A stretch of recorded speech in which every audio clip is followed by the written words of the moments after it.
Hello and welcome. It's a good day to be on the farm. My name is Chuck, and this is Somerset Farms episode 6. In our last episode, we had finished spraying field 36 and harvesting our sorghum field, field 18, and we had our worker over here spraying field 15 for us. So there's 36, there's 18, here's 15. Let me zoom in. Let's transfer over to the weed filter. So we can see that's all weeded. This needs plowed next, and then our lovely worker Fred missed this section down here, a little strip across the bottom, and the dog leg up here. So we're going to start by getting those taken care of. So we've got the sprayer on now, and we're kind of running down here just to take care of this. And I'm going to try to get wide left a little bit and then see if we can pivot. And only a little bit in the bushes. And then come and take care of that bottom part that he missed as well. And you can see it's not going down very fast, and it seems to only be spraying. Well, no, I guess it's spraying everywhere. I was saying it was only spraying the left.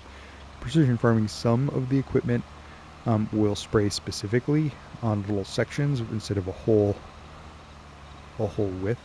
So I'm going to go ahead and turn that off and see if we got far enough to cover that. We did, so we're going to go ahead and loop around. We don't need to spray those weeds because we didn't actually plant that bottom row. But this is not one of those sprayers that precision farming has.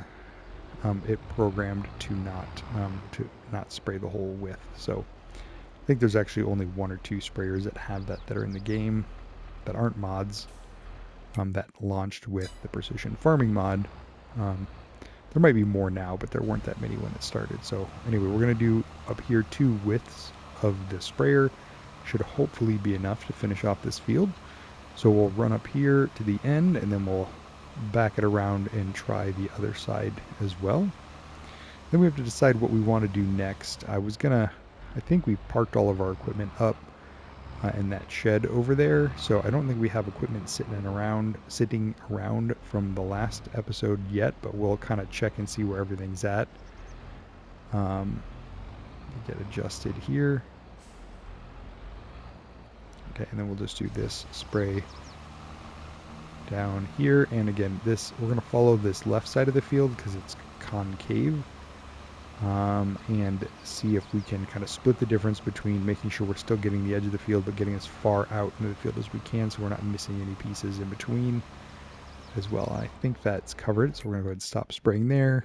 And yep, all of our weeds are gone from here. So we'll back this thing up while it's folding and come park this up over there.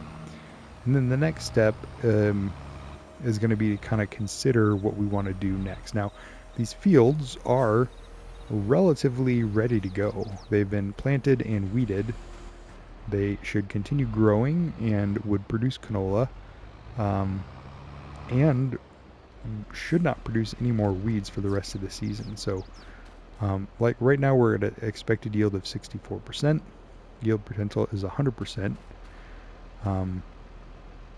but we're at 64% right now.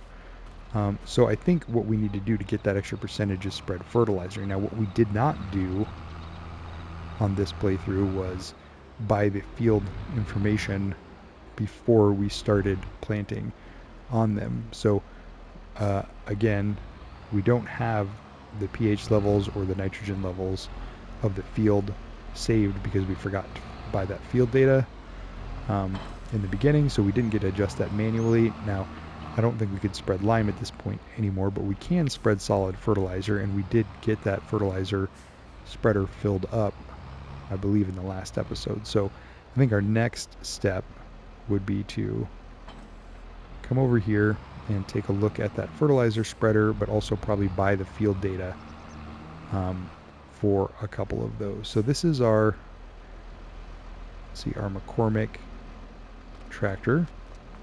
Here's the spreader there. I just wanted to make sure we weren't using our Magnum case for spreading, because that seems ridiculous. So anyway, let's take a look at the field data right here. So you can see we're 53% environmental score on the 2 fields here that we've sprayed herbicide on. Is about all we've done. We're 42% here that we just harvested. That one needs some work. But we don't have any data for pH or nitrogen. We do have yield data for that one because we just harvested it. Oh, and we do have some soil. Oh, seeding rate is what that is. But so let's go ahead and select this field, and we are going to purchase soil information for 3,500. And so now we can see this is mainly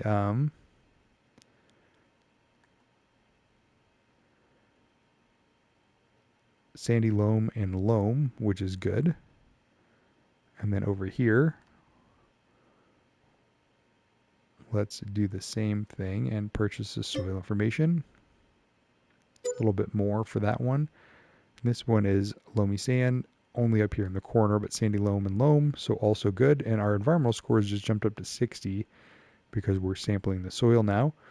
Suppose let's do the same thing for this little field here. $800. Yeah, and you can kind of see this band of sandy loam running through our 3 fields here. And we're avoiding the loamy sand that is probably up in here. So far so good. But now this should give us, let me deselect that. So now we should be able to look at our soil information for our pH and our nitrogen. So pH we're not going to be able to do much about on 36 and 15 because we've already planted them. I don't think you can spread lime at this point. But nitrogen we certainly can spread fertilizer to help with that. And that's what we're going to do. 18 really needs it, but we got to plow it first anyway. So we'll deal with that in a second. So we're going to take our McCormick since it's already out. And back up to here.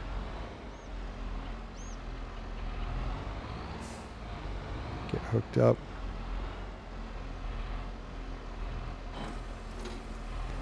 And that should be our fertilizer. And this has a really wide spread, so I'm going to zoom pretty far out for this. I think this is the 42.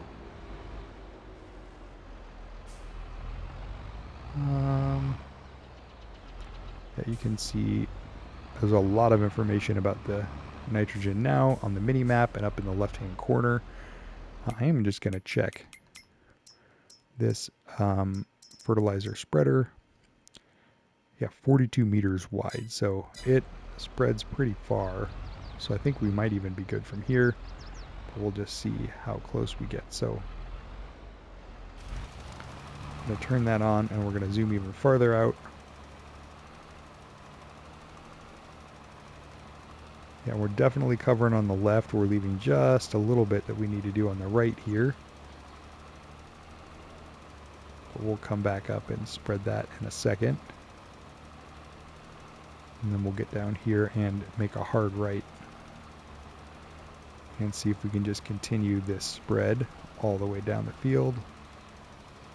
We're probably even a little bit too close to the edge, so let's get straightened out here. And we're going from red to green, getting that nitrogen level up, and that should help with our yield potential quite a bit. The nice thing too is in precision farming, because you're doing this exact or closer to exact than you were before, is you don't have to fertilize twice. In the non-precision farming version of Farming Sim that most of you have probably already played, there's a 50% fertilization and 100%, so you try to get 2 spreads on a season if you can.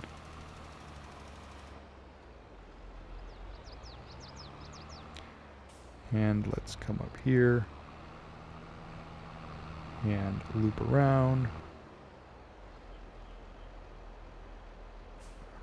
I think that's still going to be not quite wide enough. Let's come up here and start up here and see if that's going to cover. Yeah, 42 is pretty wide. So that's just going to leave a little bit in the corner that needs touched up. And we might not even be able to spread that much on there, but we'll see how it shakes out. And we're just going to run down here. And precision farming is supposed to lower the spread rate, so we should be spreading less because we're not as wide right now. I'm having trouble telling if that number is falling faster or slower than it was before.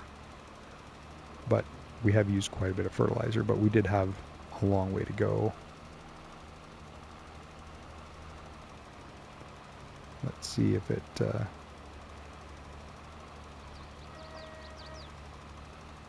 how it looks up here. Probably not worth it yield-wise and dollar-wise to go all the way to the end. And precision farming will also turn off your fertilizer if you're on an area you've already spread. So that is kind of what happened there. I think I actually clicked it myself as well in the end because I have a tendency to do that because I forget. So we're just going to position this like so. Oh, I apologize for all the trees. Let's just kind of get ourselves squared away and turn it on and just see if we can get this last little bit. And then we'll turn it off there. And so here is our little cut across that we made where I'd like to be able to drive between the two fields. This is the one we're going to need to plow.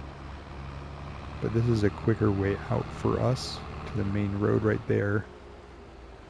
In fact, we're going to cut through right here as well. Well, let's go ahead and grab some more fertilizer, and then our field 36 is right here. Oh, hello, car. I think they drive a little too fast on this road, in my opinion.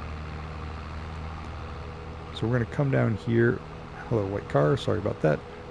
We're going to come down here to the farm store, grab another pallet of fertilizer, throw it in, and then we'll head up to field 36 and see how far we can get. And 36 being a little bit bigger, I'm not 100% sure that we'll get it all in one load, but we'll certainly try. We didn't quite use the full two, was it 2 pallets or 3? There are 2 big bags or 3, I can't remember. I think it was 2 big bags that we put in to start.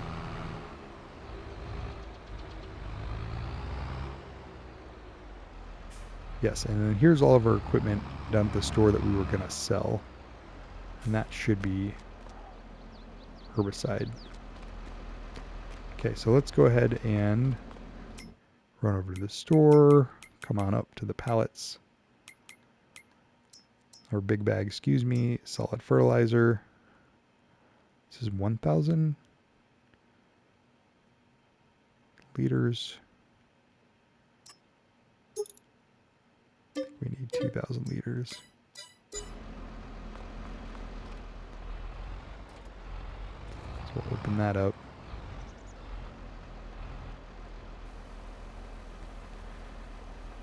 So another $3,600 in fertilizer.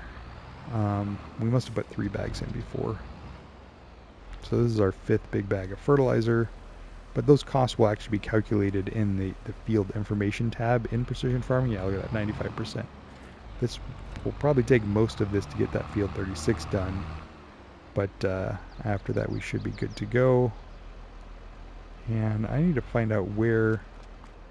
So we're getting rid of this baler because we want a square baler. We don't want this planter because we're not doing corn. This is, I think, a mower of some sort, and this is a bale picker-upper. But again, these are the pieces of equipment we needed to get out of the old farm and moved over here. I need to come back here and sell those at some point in time, but not right now. So we'll come take care of that in a minute.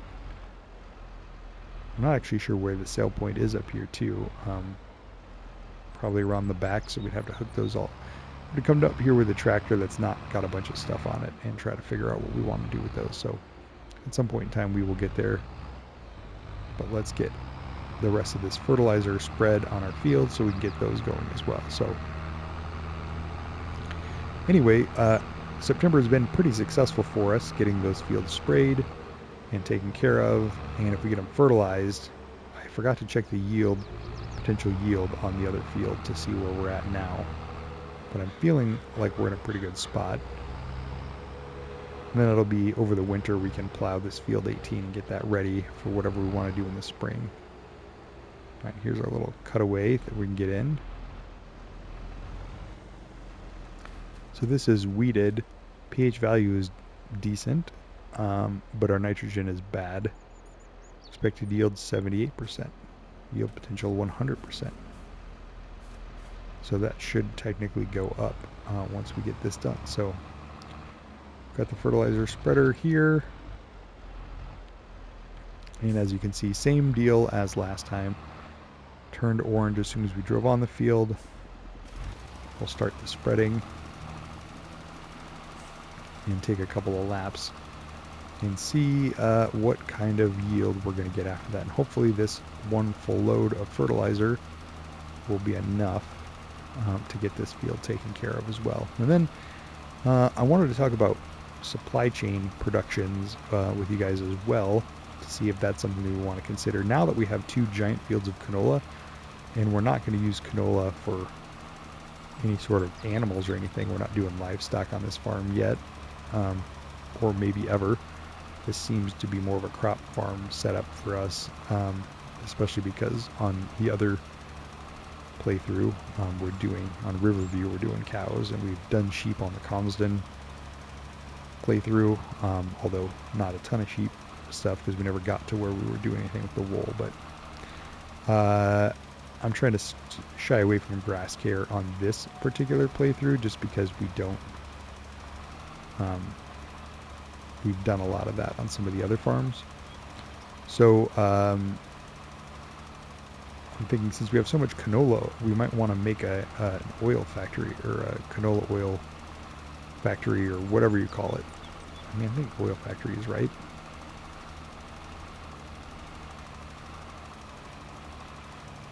But that way we've got somewhere to dump this canola oil that's going to turn it into a product. Otherwise, we can just store it and sell it. We do have a silo, so it's not like we can't do anything with that. And there is the precision farming shutting off the sprayer once we've completed that lap. So we're going to come back around here and just aim for the middle of the orange on the mini map and hope that we have enough to spread that with, which I think we do. And so we'll just try to get centered until we start seeing the line be not complete. But I think this is going to be pretty much 3 strips and done, and leave maybe 30% of fertilizer in here, which would be nice, so we save a little bit of money on that. So I don't know, I'm thinking about the canola oil, and kind of maybe that's what the next steps for us should be as well. So we're going to turn this off. Let's take a look at our field data again. So now our nitrogen levels are way better. If we go to here, you can see that we've spent $7,698 on here so far, for a negative $7,699. A lot of that was fertilizer, some of that was herbicide, and then also some vehicle maintenance is baked into that number. The soil samples cost is a big one too at $38.50. So same thing down here. We're out a little bit more money down here because we had to plant it, so we had to pay for seeds as well, and the fuel for running the tractors on there. So, but regardless, that is a pretty good deal. Let's run back onto the field here and see. So now we're at expected yield 116, 118, 125% maximum yield potential. So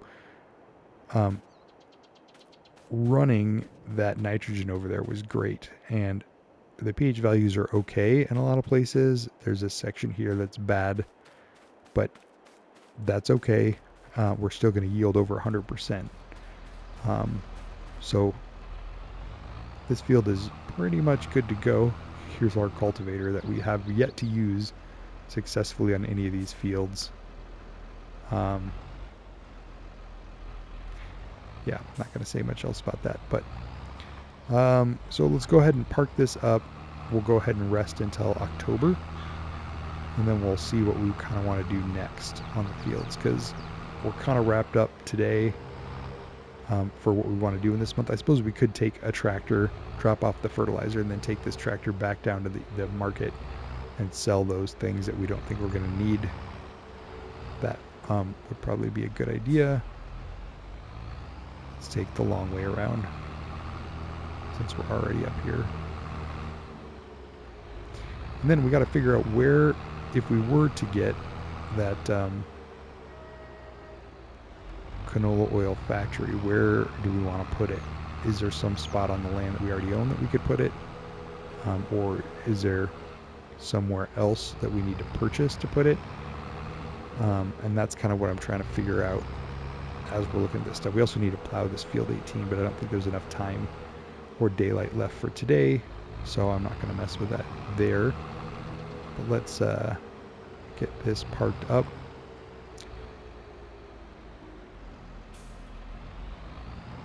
Like so.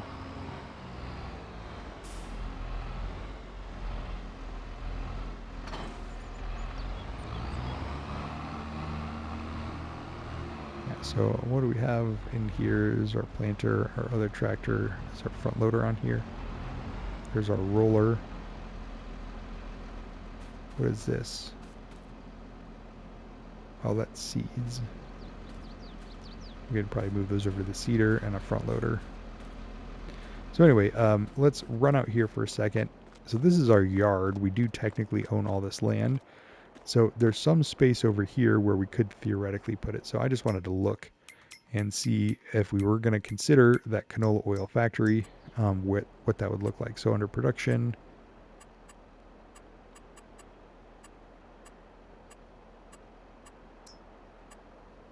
nope, top. Guys, why is this not working? There we go, production.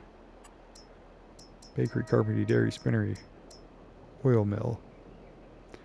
Takes canola, sunflowers, and olives to make oil. Yikes, that's a big building.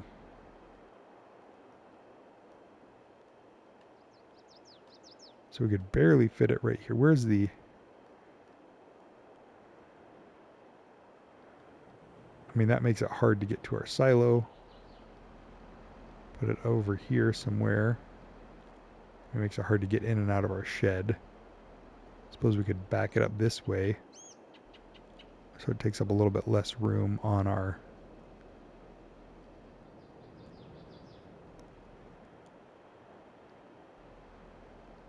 But basically $80,000, give or take. This might not be too bad. Actually, I kind of like it maybe like this. So we dump in the corner, which is fine, but then the oil pallets come out on this nice flat concrete area where we can load them up.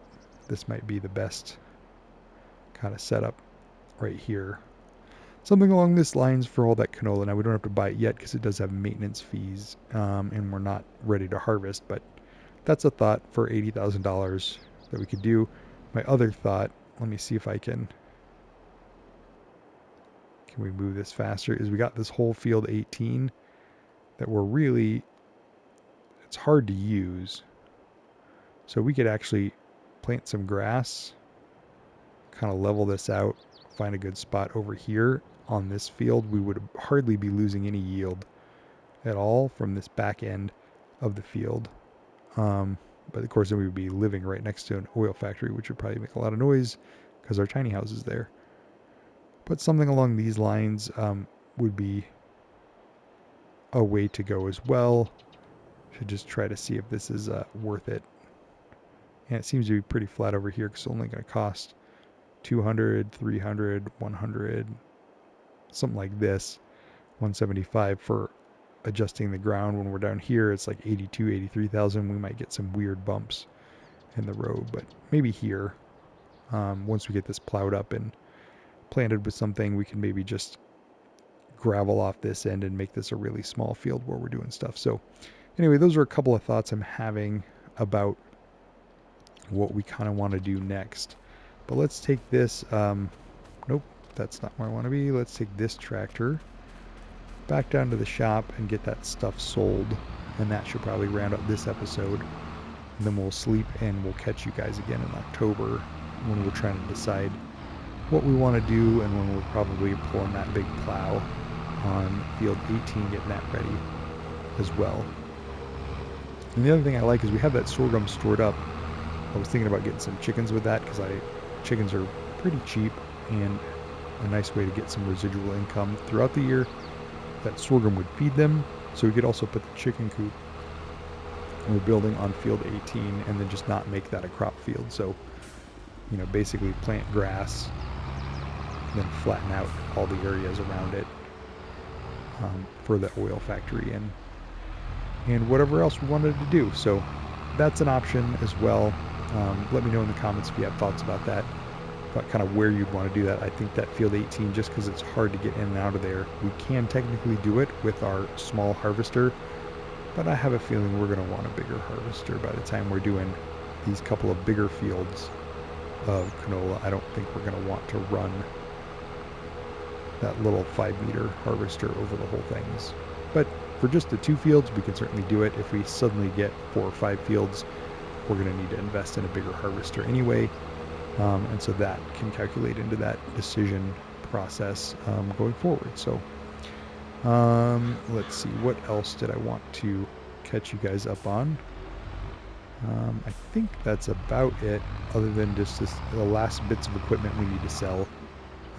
And then we will have completely moved out of that old farmstead, which is what they wanted. So we need to find out where the sell point is. When we buy stuff, it populates over here. But when you sell stuff, there's usually an icon you can click as well.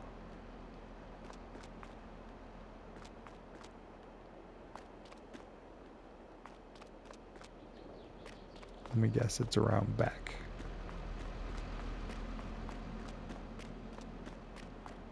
No, there's just containers around back. Is this not where you would sell things? Is there another farm store on this map?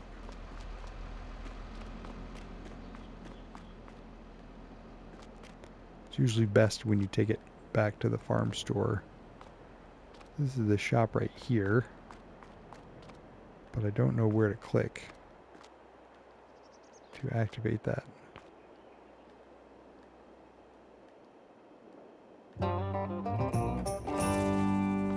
Well, collectible while we're looking around. I guess this is one too.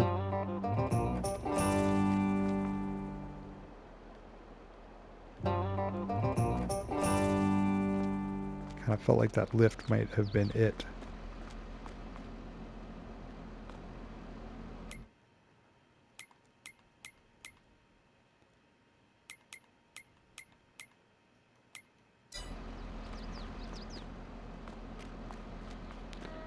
Well, I guess we're just going to have to sell them from the menu. So anyway, let's take a look at these pieces of equipment in our garage. So there's a planter here. This one does corn, sunflowers, soybeans, sugar beets, and cotton. Soybeans is the only one of those we're likely to plant in this playthrough. So let's go ahead and just sell this. So that took that from there. All right, here is our pottinger. So our balers, this is a round baler. I don't want to do round bales. Not sure I want to do bales at all. We're going to go ahead and sell that. What is this?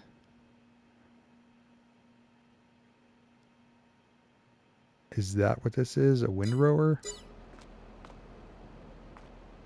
SIP air FLAP. Air FALP. Yeah, we don't really need that as a windrower. Not really even sure how that works. And then lastly, our front loader tools. This is a bale king, which allows you to transport bales. You kind of pick them up and it grabs them. I tend to just use the bale forks or auto loaders, but this is an interesting piece of equipment. Problem is we don't have a baler and we're not doing grass care, so I think we just need to go ahead and sell this for now and get it out of here. So that takes care of those pieces of equipment, and that's going to do it for this episode. I should have brought the sprayer down here and I could have loaded up that herbicide, but I just don't know where you sell equipment here other than from the menu. So anyway, thank you guys so much for watching. Give it a thumbs up if you liked it. Let me know what you'd like me to see me do with the oil factory and where, and chickens if we want to do that. If I should do it in our yard, or if we should do it over in field 18, or if we should find another flat area on the map to do that. And I will catch you guys in the next one. Thanks for watching. Bye-bye.